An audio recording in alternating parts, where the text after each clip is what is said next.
Buen día audiencia, soy Eita Caleb y hoy les quiero hablar de El monje de Matthew G. Lewis, publicado en esta ocasión por Lectorum, que nos va a remontar a ese siglo XVIII tan convulso, en esa parte de España tan dominada por la religión, y donde nos vamos a encontrar con Ambrosio. Este es un monje que, vaya, defiende la religión, defiende sus creencias y la gente lo ve como si fuera una persona muy próxima al Papa. Ocupa un lugar muy santificado entre toda la multitud.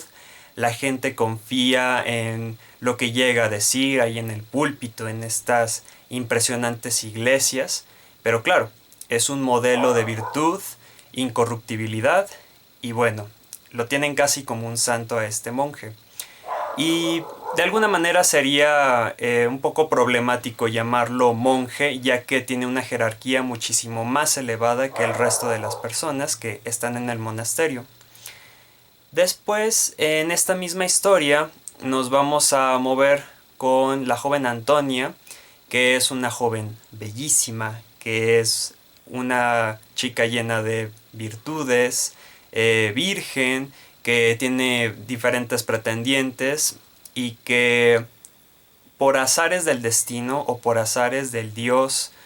o por azares del diablo llegan a cruzarse los caminos de Ambrosio y de Antonia. Y lo que va a desencadenar esta búsqueda de uno y de la otra van a ser una serie de cosas en las cuales el delgado hilo que está entre lo terrenal y lo divino va a empezar a romperse poco a poco. ¿Qué es lo que tiene la novela de atrapante? ¿Qué es lo que tiene de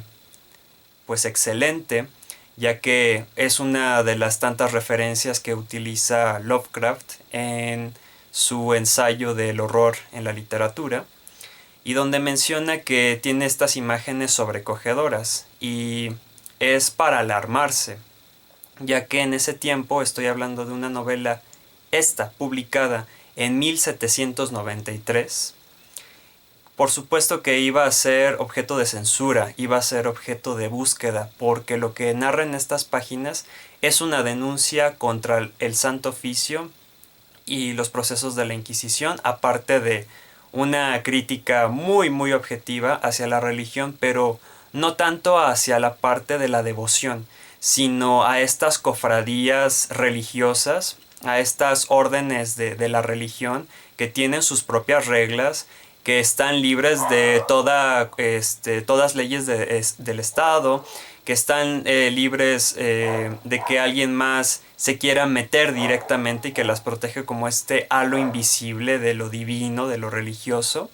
y que tras los muros de los conventos, tras los muros de las iglesias, pasan muchísimas cosas.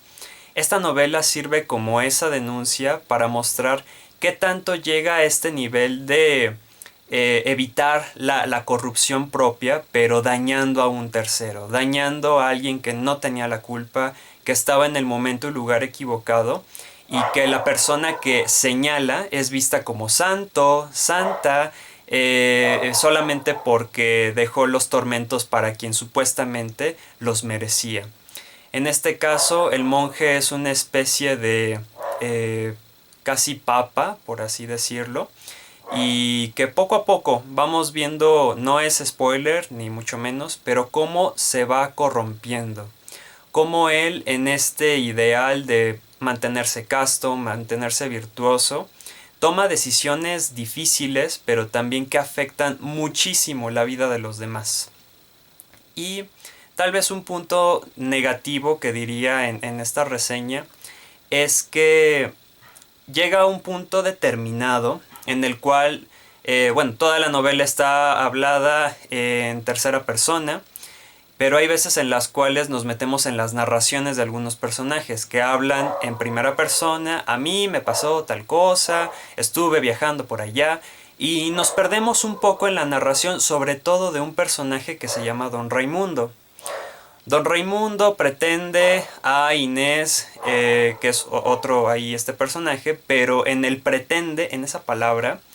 él nos empieza a narrar su viaje, empieza a narrarnos cómo fue que llegó a conocerla, pero hay partes fácilmente omitibles. Hay partes que no deben de estar ahí, hay partes que están fuera de lugar en esa narración y que a mi parecer le bajan mucho el ritmo del libro y nos distrae, porque el libro se llama El monje, no se llama Las aventuras fantásticas de este don. Entonces nos pierde bastante en cuanto a sus narraciones, sus aventuras, pero hay que destacar un objeto importante dentro de ese como que inter, porque yo siento que es como una especie de intermedio entre la historia del monje y lo que es la mitad para el final, que se pone completamente bueno. Y es que nos va a mostrar cómo era el pensamiento de esa época, cómo eran los procedimientos para estar entre castillos, con las familias, en las posadas, por supuesto, y sobre todo estas figuras de leyenda que van a estar gobernando esa parte de la historia, que es la de la monja sangrienta y la del judío errante. Y cómo en algún punto ambos van a encontrarse, ambos van a compartir cierta parte de la historia, pero es la historia de Don Raimundo. Y por sí sola creo que vale muchísimo la pena en ese sentido, pero solamente si se lee de esa parte de, digamos, su mitad, casi llegando a la mitad, para el final de la historia de Don Raimundo, es excelente. Pero el inicio de cuando él está en una posada y le pasan varias cosas, se puede olvidar completamente. Y eso, digamos que le baja un poco el ritmo al libro. Yo sí sentí que me perdí bastante, pero luego automáticamente lo retoma y es ahí en donde llegan estas imágenes sobrecogedoras de las cuales nos habla Lovecraft. Y que sí, para la época sí pueden considerarse un producto de censura, ya que mete ritos, mete invocaciones. Hay también las descripciones de los procesos del Santo Oficio. Entonces, esta serie de imágenes que, aunque en la traducción puede ser que se vean un poco simplificadas, porque son muy contundentes en lo que quieren comunicar, creo que no han perdido su validez. Y creo que la crítica que pone aquí Matthew G. Lewis, más allá de considerar esto como una novela de terror, hay que considerarlo como una novela de denuncia, como una novela de crítica hacia los procesos internos de la religión y sobre todo de estas estructuras y jerarquías que existen detrás de los muros santificados. Y bueno, hay que mencionar aparte un muy buen desarrollo de personaje, que es el de Ambrosio y el de Antonia, y sobre todo cómo poco a poco van creciendo, cómo estos tienen sus reflexiones, cómo llegan a analizar las situaciones, sobre todo con este Ambrosio, que se le presentan cosas muy muy fuertes, pero también tiene esta capacidad de pensar, que no simplemente actúa porque sí, porque tiene sus razones, tiene muchas motivaciones, y pues en la reflexión, él en su monasterio, él en la contemplación interna, divina, pues claro que va a tener una serie de pensamientos para llegar a tomar una decisión muy importante. Y bueno, esto va a ser, va a volverlo propenso a que pues poco a poco empiece la corrupción, que no empieza desde la primera página, ojo, porque luego esto lo llegan a pintar como una novela así de terror desde que empieza. No, más bien es poco a poco. Y pues fue escrita hace 3 siglos, hace más de 3 siglos, igual y me estoy equivocando ahí tal vez de la fecha.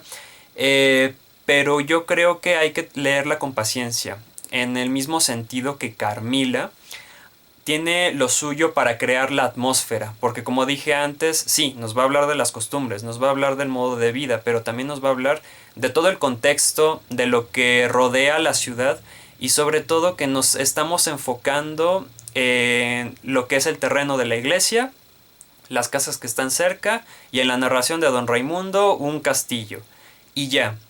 Y a partir de eso configuremos nuestro propio ideal de ciudad, que poco a poco nos va a dar una atmósfera